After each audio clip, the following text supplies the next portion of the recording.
तीन खबर सबकी नजर में आप सभी दर्शकों का हार्दिक स्वागत है। मैं हूं आपके साथ श्वेता शर्मा और बुलेटिन की शुरुआत करेंगे, लेकिन इस बीच अहम खबर आपको भोपाल से बता दें, जहां INET 24/7 की खबर का बड़ा असर हुआ है। मंत्रियों के आयकर सरकार द्वारा भरे जाने का ये पूरा मामला है। अब मंत्री स्वयं आयकर भरेंगे। INET 24/7 ने बड़ी प्रमुखता से खबर दिखाई थी और प्रसारित की गई थी, और अब ये बड़ा संज्ञान लिया गया है इस पूरे मामले में, जब मंत्री खुद ही आयकर भरेंगे। तो लगातार शिकायतें मिल रही थी कि जब एक आम आदमी खुद आयकर अपना भरता है तो आखिरकार मंत्री, विधायक, सांसद क्यों अपना आयकर खुद नहीं भरते, सरकार उनका आयकर क्यों भरती है। ये बड़ी प्रमुखता से खबर दिखाई गई थी और अब इसका असर भी हुआ है। अब मंत्री स्वयं आयकर भरेंगे।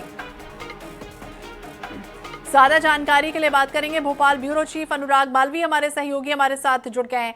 अनुराग, बड़ी प्रमुखता से खबर INET ने दिखाई थी कि आखिरकार जब एक आम आदमी खुद अपना आयकर भरता है तो फिर आखिरकार मंत्री क्यों भरते हैं, और इसका असर हुआ है, किस तरह से असर हुआ?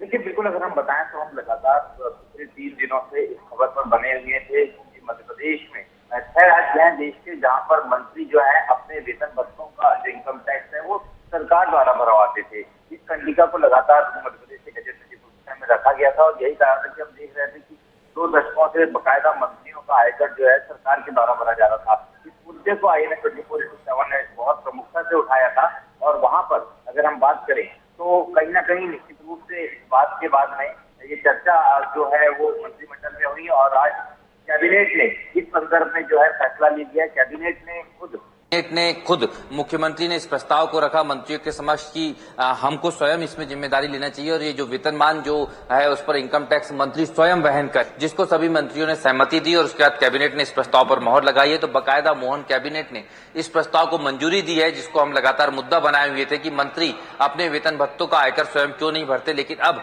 मंत्री जो है स्वयं अपने वेतन भत्तों का आयकर भरेंगे। आज इस प्रस्ताव पर कैबिनेट ने मोहर दी है सर्वसम्मति से। खुद मुख्यमंत्री ने इस प्रस्ताव को रखा था INET 24/7 की पहल के बाद। तो बिल्कुल, यूपी की बात करें तो 5 साल पहले इस व्यवस्था को खत्म कर दिया गया था। वहीं पंजाब में 2 साल पहले खत्म कर दिया गया था, और अब 6 राज्य ऐसे हैं जिसमें मध्य प्रदेश भी अनुराग शामिल था, क्योंकि लगातार ये कहा जा रहा था कि जब करोड़ों की इनकी संपत्ति होती तो फिर ये आयकर सरकार इनका क्यों भरती है।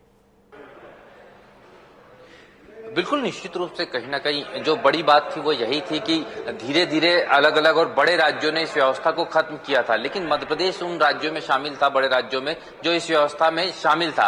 और यही कारण था कि कहीं ना कहीं हर बार जब आयकर भरने का समय आता था उस समय इस पर सवाल उठते थे। लेकिन जब हम लगातार इस खबर पर बने रहे, हमने लगातार अलग अलग मंत्रियों से इससे बात की। कल खुद जगदीश देवड़ा जो वित्त मंत्री थे उनसे INET 24/7 ने बात की थी, और उसके बाद कहीं ना कहीं हम ये भी देखते थे कि थोड़ा सा मंत्रियों में नाराजगी भी होती थी इस सवाल को लेके। लेकिन खुद मुख्यमंत्री ने इसके बाद पहल की है, लगातार खबरों में दिखाए जाने के बाद, और मुख्यमंत्री ने मंत्रियों के सामने प्रस्ताव रखा कि हमें सर्वसम्मति से ये निर्णय लेना चाहिए कि अब हम स्वयं जो है अपने वेतन भत्तों का, वेतनमानों का जो आयकर सरकार भरती थी वो भरे। और मुख्यमंत्री के प्रस्ताव देने के बाद सवाल ही नहीं उठता था कि कोई इस पर असहमति व्यक्त करे। सभी मंत्रियों ने सहमति व्यक्त की और एक बड़ा फैसला हुआ है। बड़ी कोशिश, बड़ी पहल जो हमारी थी वो कामयाब हुई है। बिल्कुल, और बड़ी पहल, बड़ी कोशिश, क्योंकि ये भी कहा जा रहा था कि जब राष्ट्रपति खुद अपना आयकर भरते हैं तो आखिरकार मध्य प्रदेश के ऐसे माननीय क्यों अपना आयकर नहीं भर रहे हैं। और INET लगातार इस खबर को दिखा रही थी और उसके बाद ये बड़ा संज्ञान हुआ है। बहुत बहुत शुक्रिया अनुराग जानकारी के लिए और बातचीत करने के लिए। और चलिए, 3 खबर सबकी नजर आप देख रहे हैं, और सबसे पहले बात करेंगे 3 खबरों की, जिसमें कौन सी वो पहली खबर है मैं आपको बताएंगे। देश की सियासत से जुड़ी है। सरकार और विपक्ष के बीच स्पीकर पर सहमति नहीं बन पाई, यानी NDA के बाद INDI ने भी स्पीकर पद के लिए अपना उम्मीदवार उतारा। तो विपक्ष ने के सुरेश को स्पीकर पद के लिए इंडिया का उम्मीदवार बनाया, तो वहीं बीजेपी ने एक बार फिर इस पद के लिए ओम बिरला का नाम आगे कर दिया। दूसरी खबर मध्य प्रदेश से जुड़ी है, जहां गुना में कृषि अधिकारी ने बीजेपी विधायक के देवर अनिरुद्ध मीणा पर सनसनीखेज आरोप लगाए। हालांकि अनिरुद्ध मीणा ने सभी आरोपों को निराधार बताया है। और तीसरी खबर हम आपको बताएंगे छत्तीसगढ़ से जुड़ी है, जहां एपेक्स सहकारी बैंक परीक्षा के अभ्यर्थियों ने रायपुर में सहकारिता मंत्री से मुलाकात की है। अब ये मुलाकात बेहद खास है। इन 3 खबरों पर हम विस्तार से चर्चा करेंगे।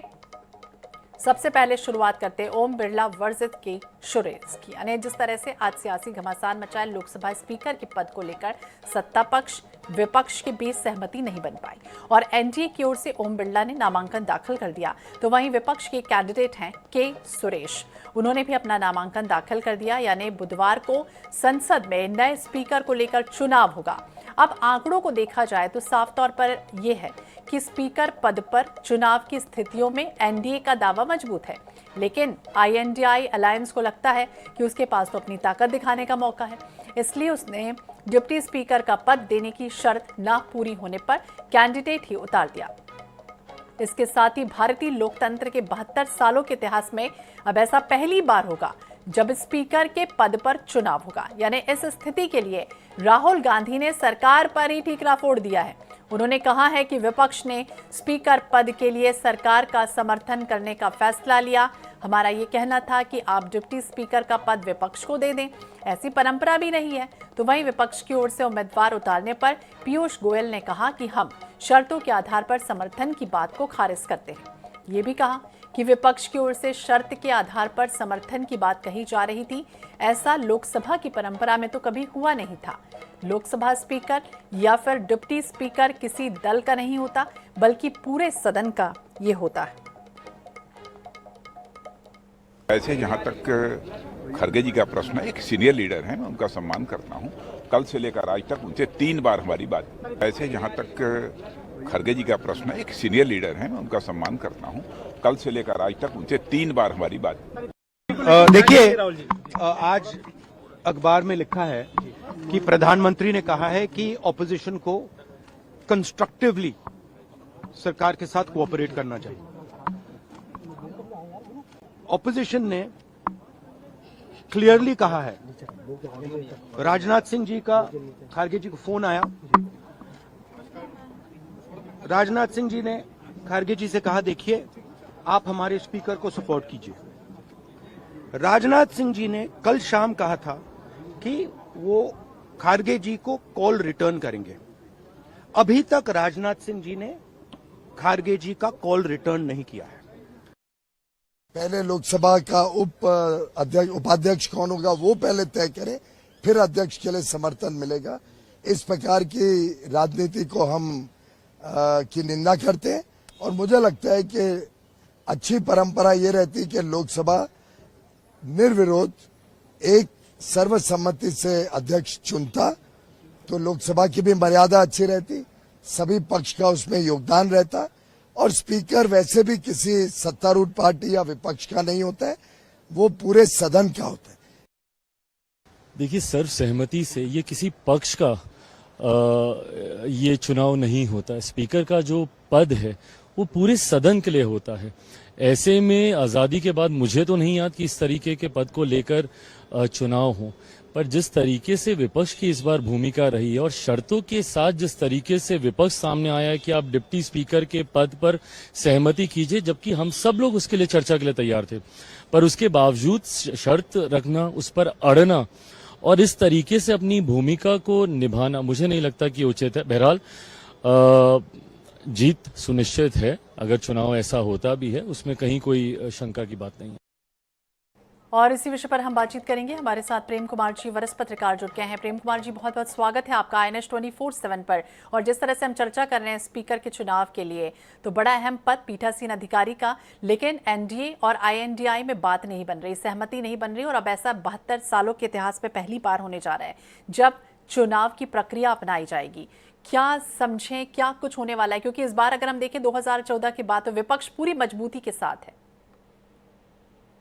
देखिए, स्पीकर पद पर चुनाव होगा और तो ये पर नई परंपरा जरूर होगी, लेकिन नई परंपराओं की भी अपनी एक पृष्ठभूमि होती है नई परंपरा शुरू होने की। जब डिप्टी स्पीकर नहीं चुना जाता है तब भी तो परंपराएं टूटती हैं।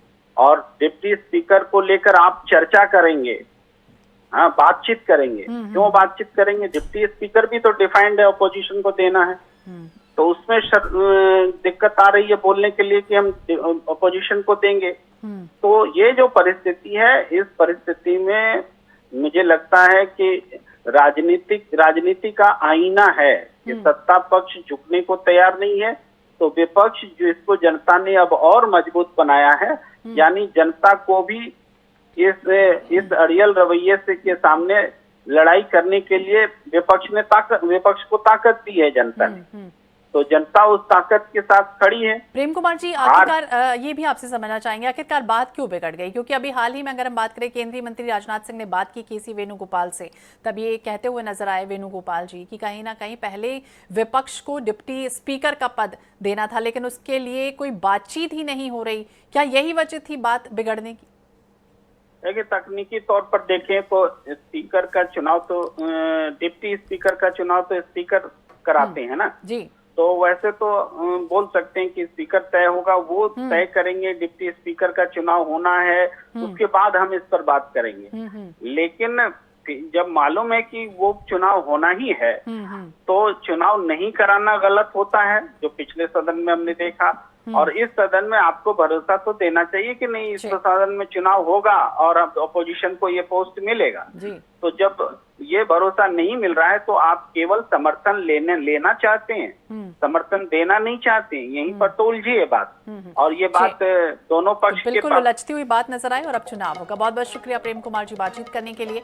और चलिए दूसरी खबर का जिक्र करेंगे। नई रंगदारी पर रार लगातार छिड़ी हुई है। गुना में कृषि अधिकारी ने बीजेपी विधायक के देवर पर सनसनीखेज आरोप लगा दिए। चाचौड़ा विधानसभा सीट से हैं भाजपा विधायक प्रियंका पेंची। उनके देवर अनिरुद्ध मीणा पर कृषि विभाग के डिप्टी डायरेक्टर को बंधक बनाने का आरोप है। तो कृषि अधिकारी ने सोमवार को एसपी संजीव कुमार सिन्हा के नाम शिकायती आवेदन सौंपा। ये कहा कि विधायक के देवर अनिरुद्ध मीणा ने ऑफिस में उन्हें बंधक बनाया, गाली गलौज की और 50 लाख रुपयों की मांग की और पैसे नहीं देने पर जान से मारने की धमकी दी गई। हालांकि विधायक के देवर ने सभी आरोपों को बेबुनियाद बताया है। अनिरुद्ध मीणा का ये कहना है कि ऐसा कुछ हुआ ही नहीं, सभी आरोप निराधार हैं। चाचौड़ा इलाके में किसानों की खाद की समस्या थी।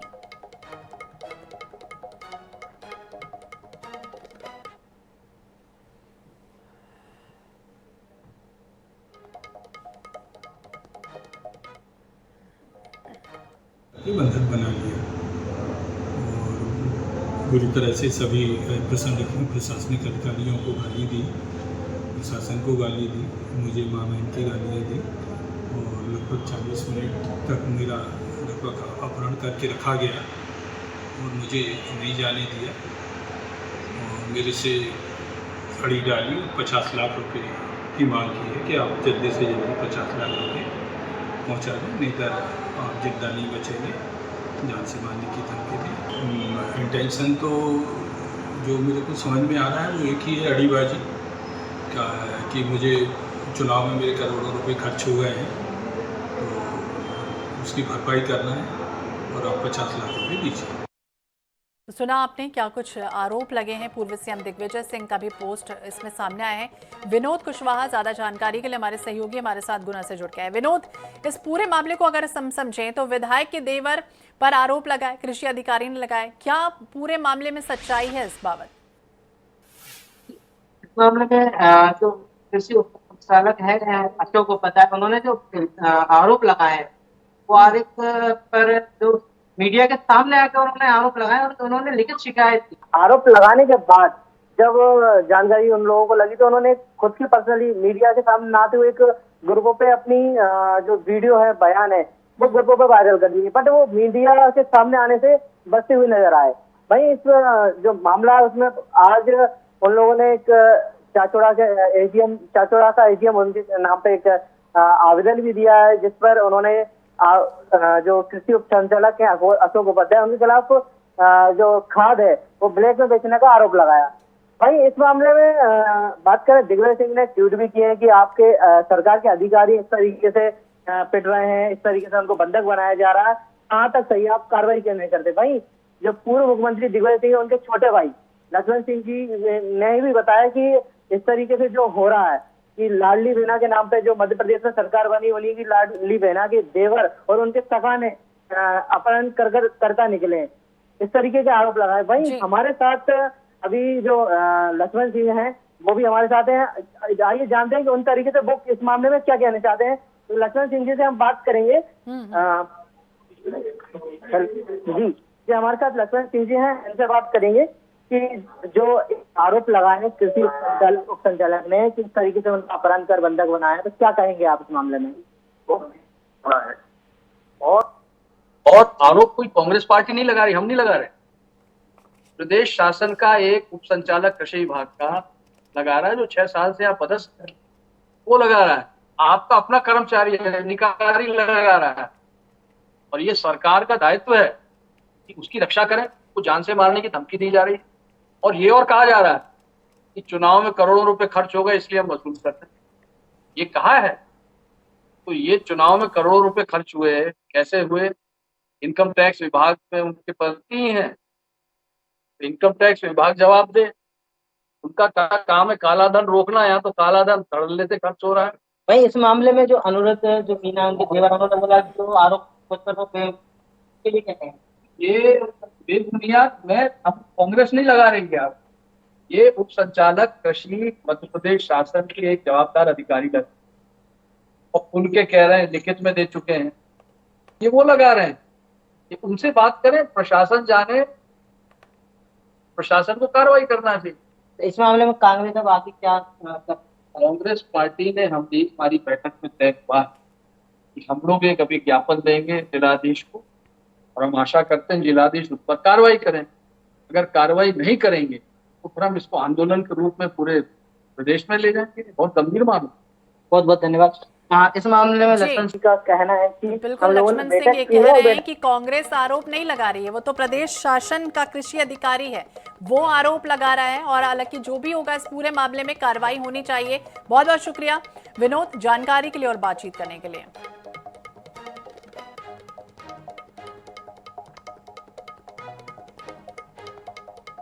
तो अधिकारियों का संरक्षण करेंगे या क्या कुछ होगा, फिलहाल इस पूरे मामले में देखना होगा।